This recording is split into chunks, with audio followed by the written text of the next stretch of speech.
I was teasing her about being St. Francis of Assisi. Oh, okay. Basically, she's left all her roots, and she's on the road with her camera, visiting communities and people like yourself. You know, just it's like this great adventure that Spirit is leading her to.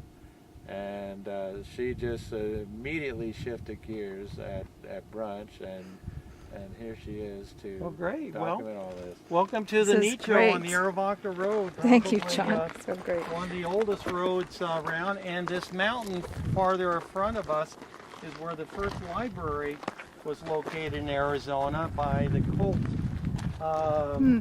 company who had a mine here, and the first telegraph line in Arizona, and the oldest standing schoolhouse.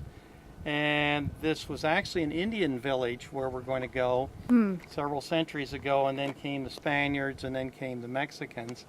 And the garden over here, I started in 1972 under a cattle ranch, and now it is actually an organic, it was a family organic garden, and now we've turned it over to the community, and basically it's operated by the community with community shares program, and you'll see that kind of thing here. Beautiful, yeah. Let's go see the Nicho for now.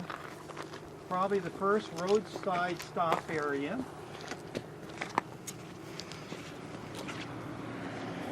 But it's called a nicho? A nicho or a niche.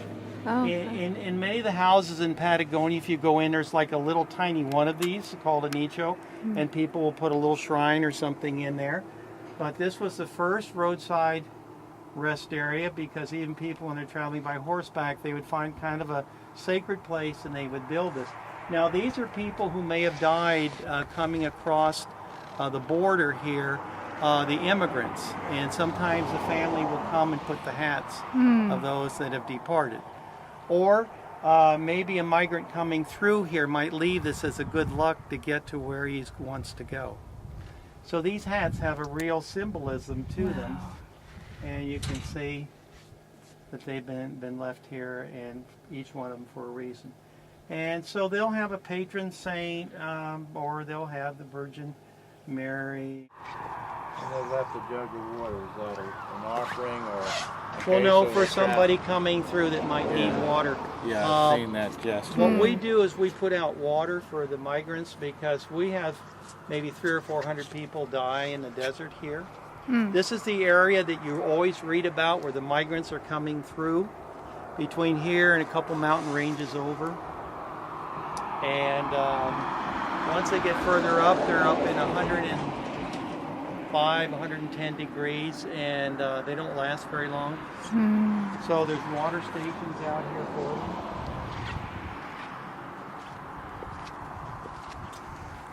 The housing is because the organization I work with, PEP, we've built these affordable housing for all the farm labor camps. We're a farm worker organization. Yeah. Plus we have 11 public charter high schools. So we do a lot of work with immigrant students. Then we have about 5,000 kids online called K-12 Inc. or Arizona Virtual Academy. Plus we do micro business with a lot of the people. We'll give you the information on it, but the garden itself goes back to our family owning it and then donating it to the community for $10 a year. And you'll see the work that they're doing. They took over basically the garden our family started. And now they have farmers markets. They donate practically everything that they grow except for what they sell at the garden, the farmers markets. And this food is all organically certified. And then because the low-income community, people can come there and do community shares. They do some work and they take the food. So anyway, we'll head on. What is this? There we go. Garden nonprofit. Community-based. Alrighty.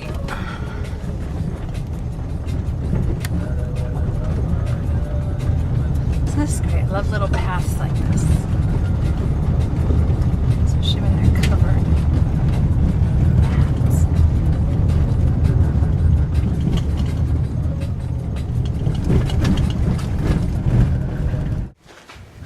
Wow, so that's the famous greenhouse I've seen in the Well, Seth I think video. you maybe seen the bigger one over here. Oh, That's really? Wow.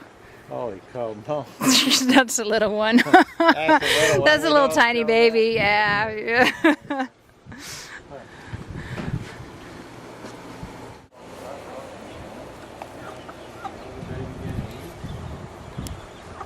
Oh, that's what they look like when they're little babies. That's a gorgeous bird. That's almost as pretty as a pheasant. Yeah.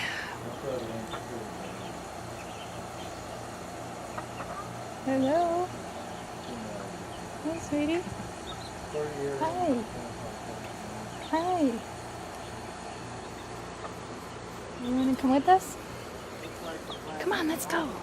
Let's everyone go. Come on. Let's go.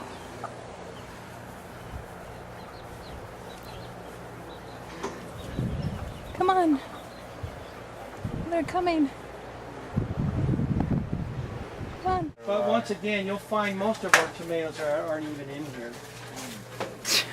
Wow. And those are bush paste tomatoes.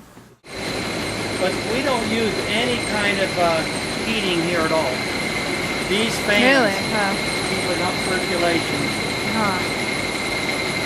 Nice. Well, that looks good. Nice. Very passive. So you said a lot of the food is donated and stuff. How do people? How does that get distributed, or how did that start? We have community shares, so people come in and work and take. Oh, nice. But we box up and travel and transport to food kitchens, food banks, Awesome. wherever people need. Matter of fact, the Tucson Community Food Bank, which is a huge warehouse, they will be out here because next week we'll let them come out and harvest because we had just too many tomatoes this year. Well, we do prison work too. Our organization is also a mental health organization, so we do. We started a program called the Circle Program with the University of New York, and it's where the family and support system gather with the person that we're working with. And now we have 40 circles. Wow. So those we hope to take into the prisons as well. And we're doing that. We did this in conjunction with a judge who was tired of seeing all these people come back. You know, we've got to get tired of it after a while. Something's got to give. What we tend to do as an organization, start things and spin them off. So this, in essence, is what we've done. Nice. So if someone wanted to start something like that in their area, or, you know, how would that work too? Well, we can give you the model. Okay. Like I said, we started with the University of New York, and the judge and we were the sponsors. But like most things, we stayed until they get started and then we spin them off. That's how we go on to other stuff. Yeah. Cool. I just came back from Nigeria. We're doing a microcredit program in Owerri, and we're also working with a school for deaf and mute. We wanted to get into organics and things there, so we a little bit of that. Amazing.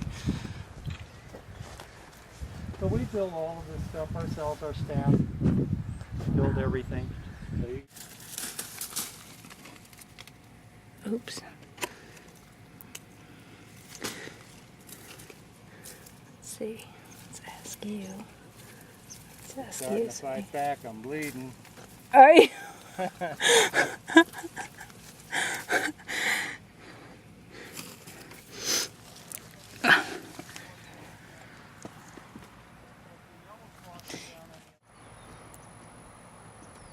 Pretty big tomatoes, huh? Everything's well grown, very well grown. Whatever they're doing for fertility here, keep it up.